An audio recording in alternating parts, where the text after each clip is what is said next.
yourself when you do the right thing. So if you're smoking 10 cigarettes a day, don't feel guilt and shame.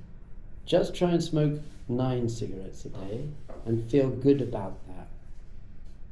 If you are masturbating every day and you say, well, I'm going to masturbate 1 day less a week, feel good about that rather than beating yourself up for the other days.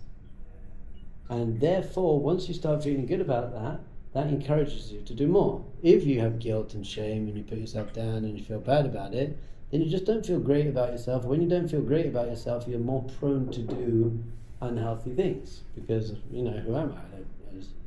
This is just who I am. I'm a schmuck. But if you say, no, actually, I feel good about myself because I'm moving in the right direction, not because I'm perfect, because you'll never be perfect.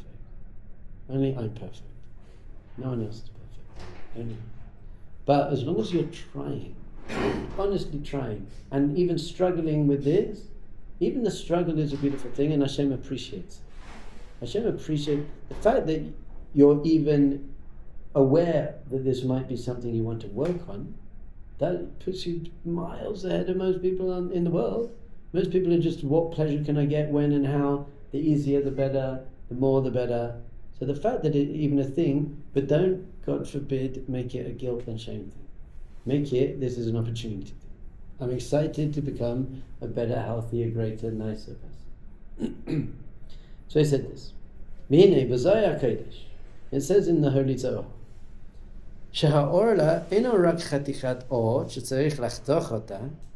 the orla, which is sometimes translated as foreskin, is not just that piece of skin that you have to cut off. Ha-orla is kinui le-klipot. Orla, foreskin, is a nickname for klipot, for a klipa. Now what is a klipa? A klipa is anything that covers up you and Hashem. Now remember who you are. You are a tzaddik. Did you know you're a tzaddik? Well, you are. Do you know how I know you're a tzaddik? Because Yeshayahu says, Amech kulam tzaddikim. The prophet Isaiah says, your nation, kulam tzaddikim, we're all tzaddikim. Not cool. Now, he doesn't say kulam yihiyu tzaddikim, that we all will be tzaddikim sometime in the future. It doesn't say that. It says kulam tzaddikim. Amech kulam. You're a tzaddik right now. That is who you are, you're tzaddik. It's just that for most people they're not thinking, speaking or acting like a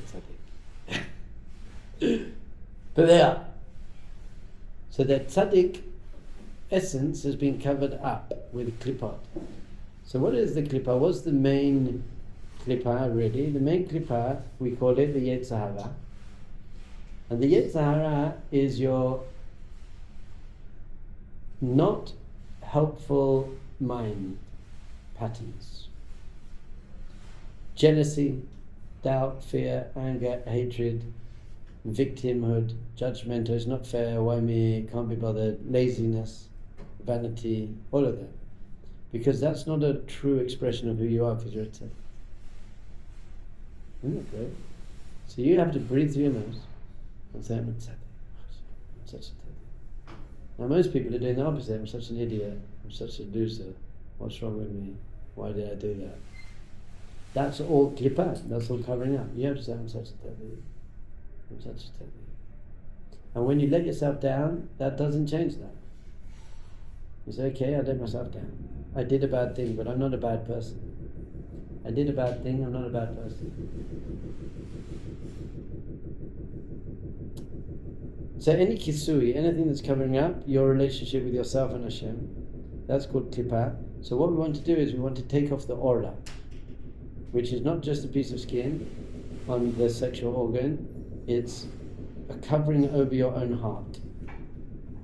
And we said that your natural state of being is one of love and joy. Love and joy, like a baby. A baby before it has a mind is just full of love and joy. So that's your natural state of being. So you have an aura on your heart. You have something covering up your love and joy. Now how many people are walking around feeling love and joy 24 hours a day? How many people are walking around ever feeling true intrinsic love and joy? Not so many. But that's crazy because that's who you are. If nothing was getting in the way, that's how you would feel. So some people think, I need a reason to be happy. But it's not true. You need a reason to not be happy. You are naturally happy, but your mind is messing everything up for you. Hooray! Hooray! Which is cool. Because you can just peel away that and reveal your intrinsic loving and joyful nature. I'm not saying it's easy, but this is what we're really talking about. Tikkun habrit doesn't just mean I'm not going to look at things that I shouldn't look at, although that's very important. It means I'm going to rectify this covenant that I have with Hashem, and Hashem says, I'm going to be Hashem, but you've got to peel away the external layers of your psyche and your sense of self, which are usually quite negative, and reveal your godly nature. להתנתק מכל דבר של כפירה. וזה כולל לפרוש מהעבירות והטעויות. Now, one level is, okay, let's start, to the best of our ability, moving away from taivas, uncontrollable physical craving. So nowadays, that's looking at your phone. I think the main one is looking. I just can't not look at the phone. And you'll see in the Geshe classes, some of them, they have to hand their phone in, and they put it in the box. The second the Rebbe leaves the room, everyone's like diving for the box. Check, So I actually walked in before the Rebbe walked out, and the Rebbe opened the box, and I said, "No, I'm already here." And I sat on the box, and they freaked out. They just couldn't imagine, how are we going to go another 45 minutes without checking our phone? They were like, they couldn't deal with it, but they knew I wasn't getting off that box. So I hope you didn't think the story was going to end where I said, "Okay, sorry guys, that was just a joke. Check your phone," and like, check your phone. Check your phone. So that means anything that you're craving means it's in control of you. So for most people, their phone is in control of them. For most people, their eyes in control of them. And we said last week and the week before and the week before that for most people, they have no self-control. Their football team results is in control of them. The weather is in control of them. What other people say to them is control of them. How well their business is doing is in control of them. How well their kids are doing in school is in control of them. Most people are completely controlled by the external world. Completely. You feel good if things are going well, and you feel bad if things aren't. That's it. You feel good about yourself if people say nice things. You feel bad if they say not nice things. No self-control. So how do you get to a place where you're not affected by the external world? You build your internal world so strong that, not that I'm emotionally detached, by the way. I don't need to be emotionally detached. I'm just not impacted and affected. I'm not vulnerable to negativity anymore. And that is going to come from things like this. I'm going to start breaking the external world's hold on me. So if I've eaten enough, I'm full, but then I'm like, the schnitzel was really good, I'm just going to have another piece of schnitzel. You don't need that, another piece of schnitzel. What do you mean gains? Protein, Rabbi. Need more gains. It's like you're losing more than you're gaining, friend. You're losing more than... There's no gains. You want spiritual gains as well. So you could just we said, take on little, beating your taiba.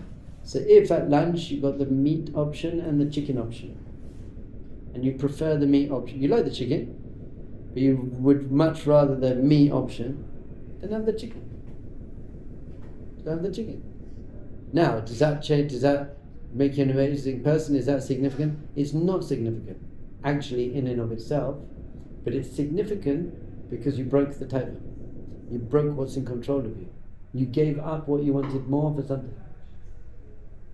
Now, even better, go for the sardines that you don't want at all.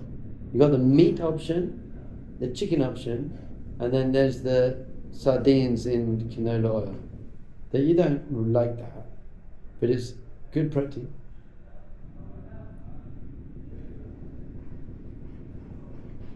So that would really break your taiba.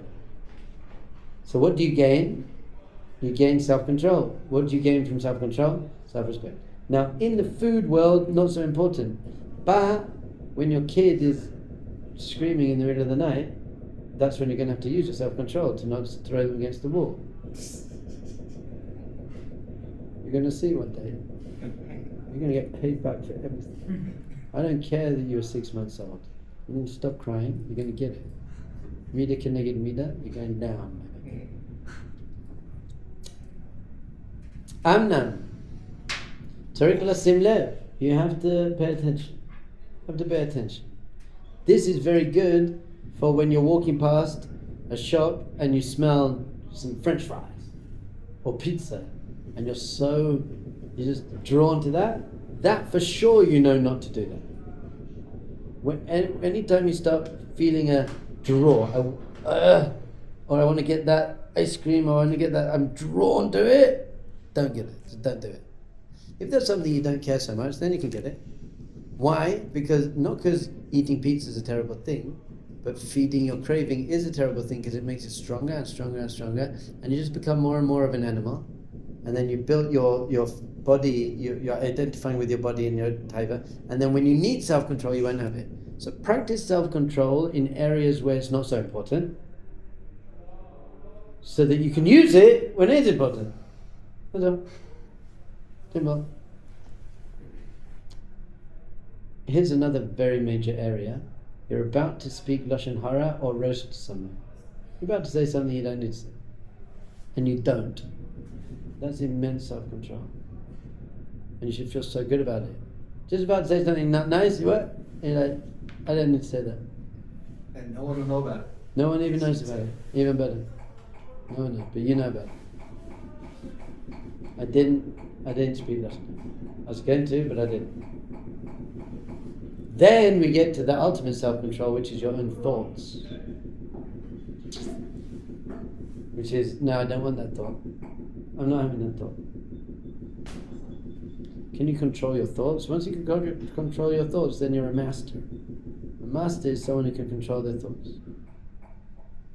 You have to sim lev, you have to pay attention. Shikola inyan likrosis eklipod livatla eno ela achana shal yeda'anu chal liskod li'ika tachlit abrid. But you got to remember that all of this self-control and guarding your physical desires and your ego desires, that's not actually the purpose. That's just a preparation. That's the sulmira. That's the get away from doing things that are disconnecting you. But that's not the purpose.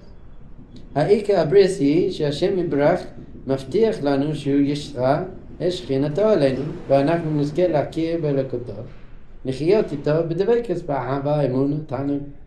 Once I do that, then I'm free to experience true relationship with Hashem, with other people, to be spiritually connected. So I'm peeling away the klippa. Peeling away the klippa is very, very important. But that's not the goal. The goal isn't to get rid of the external. The goal is to reveal and taste the fruit. But if I want to eat that banana, if I want to eat that orange, I have to take the peel off. But the purpose isn't taking the peel off. So many people make tikkun abrit, shmir abrit, about that. Well, that's the purpose, to not do that. That's not even the purpose. That's just to then say, okay, now I'm going to have a relationship. I'm going to enjoy. And the ta'anug, the immense delight and pleasure you get from not doing the wrong thing is much greater than the very temporary, physical, superficial pleasure you get from doing it. Much better. You just feel good about it. That's it. וזה מה השם ישפרח מבטיח לאברהם. ועל זה הוא כרס איתו ברית, להיות לך לאלוקים לזרעך אחריך. And this is the whole bris with Avraham Avinu. Hashem makes a brit with Avraham Avinu. If you guys can peel away the external layers, jealousy, doubt, fear, anger, hatred, and physical craving, then I'll be lelokim. I will come into your life. I will be active and present in your life. We're his children, his beloved children. We're going to live a life of emunah and emes and tanug. Life's just going to be much better. You'll just enjoy life more. You'll have authentic happiness that isn't based on just getting things you like. You'll have real self-worth. You'll have good relationships because you're not so needy and just trying to take stuff for yourself. You'll have fulfillment and meaning in life, because fulfillment and meaning in life comes from giving daily. And you'll probably be a much healthier human being in every way. Physically, emotionally, mentally and spiritually healthy human being. It's really worth it. You just have a really good life then. So selling out for all the dopamine pleasures is not working. Okay. There are 3 parts of Brit Milah. Literally the Brit, the circumcision, but what's the spiritual thing behind it? The first thing we have to do when you're having a circumcision is to cut off the foreskin. What does that really mean? So the first level is we cut off the foreskin. What's that saying? At least get away from actual averos. Just don't eat pig, don't drive on Shabbos, don't speak Lashon Hara, just don't do things you're forbidden. That's the first level. Get away from doing forbidden things. Once again, not with shame and fear and pressure and guilt, none of that. Get away from it because I realize I don't want to invest in this anymore because it's not helping me. It's not helping me. So I don't want it anymore. Chelik hasheni, priya. Then after you cut off the foreskin, there's an extra bit of skin underneath. You pull that open. Shein yana la'aseh et ha'or adak. There's another little piece of skin. What does that really mean? Ha'or adak hu raimez ala inyanim mutarim. What does it mean to be kadosh according to the Ramban?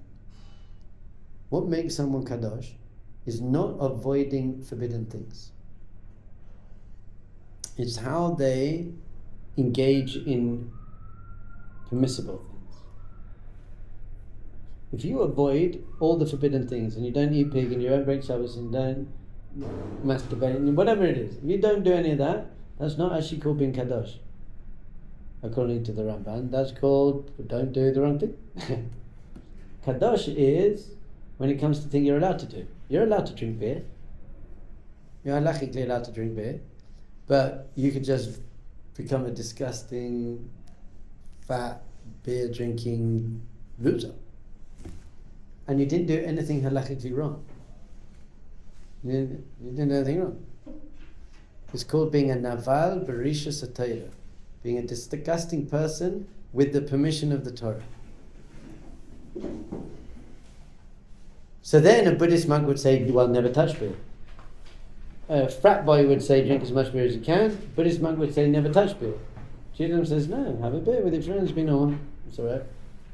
But don't lose self-control and don't rely on beer to deal with your emotional issues. Just go and have a beer because you enjoy having a beer with your friends. So Kedusha doesn't mean complete disconnection. And it definitely doesn't mean wallowing. It means moderation. Doing it moderately.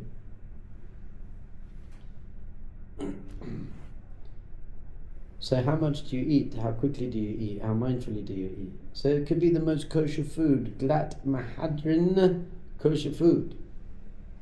But if you're just stuffing your face with that glat mahadrin kosher food, you're now naval berishus Torah.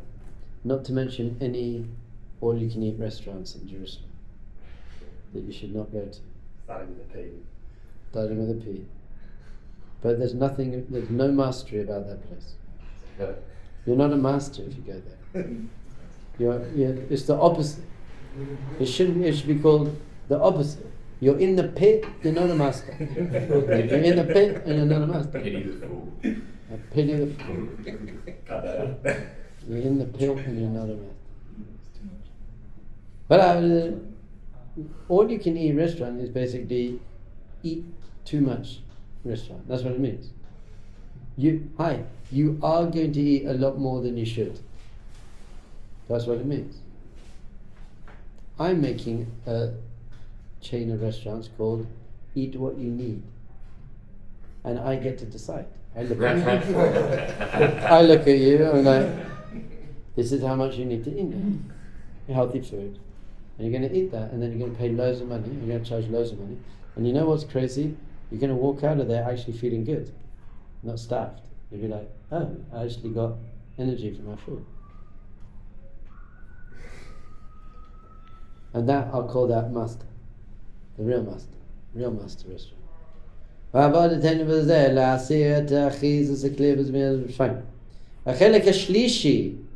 And the third part of the Brit is hitgalot ha'atara, which actually literally means to reveal the head. Pnimiyat, what does that really mean though? Now that we took off the foreskin, then we have the hitgalot Hashem. Then we reveal Hashem. And really, the Kabbalah goes deeply into it, how the male organ is the organ of reproduction, which is the most godly thing you can do. God created the universe. And used in the right way. Used in the wrong way, it's the most animalistic, disgusting thing. Dainu shemagish benishmatoi et ha'emet ha'elokit b'behirut.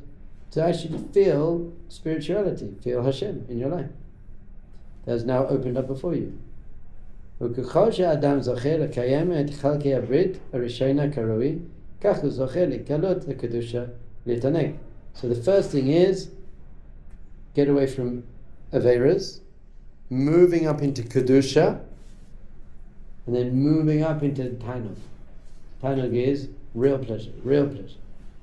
The pleasure of doing the right thing, the pleasure of self-worth, the pleasure of connection to Hashem, the pleasure of being proud of yourself, the pleasure of your wife adoring you and your children respecting you, the pleasure of going home and your kids just running up to you and like hugging you and love. It's the best pleasure. Last night I got home at 6 o'clock in the morning. No, I didn't.